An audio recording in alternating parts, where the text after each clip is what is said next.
Here's how to back up an iPhone to a Mac using a cable. You'll need an iPhone, you'll need a connection cable, and you will also need to open the Finder application on your Mac because that's where this happens. Also, if you go to the Apple website, there's a page called Backup an iPhone which explains exactly how to do this. So once you've plugged in the iPhone to the connection cable, which is connected to the Mac, scroll down on Finder until you find your iPhone in locations. So it's this phone right here. You'll come to this particular screen, and there's a bunch of instructions on it.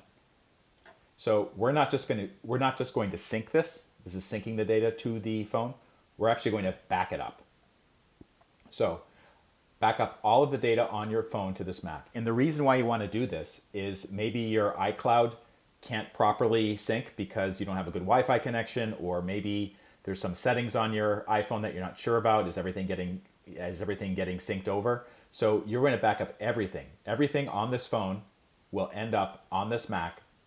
So if you want to, you can restore from a backup later on, or you can transfer the data to a new iPhone. So I'm going to click Backup Now, and it's going to start up. At the very bottom, it says backing up my iPhone. You can just see it prompted me to enter the passcode, so I'm going to do that right now. And it's backing up the phone, taking all the data. Now, this might take a while. It depends on how much data is on your phone or when's the last time you did a full backup. But basically, that's how you do it. And as I said before, if you go to the Apple website, search for Backup iPhone, you'll have all these instructions on how to do it. And what you want is backup iPhone using your Mac. Okay? And the reason is iCloud may not be possible, or there may be some setting that prevents you from doing it that way.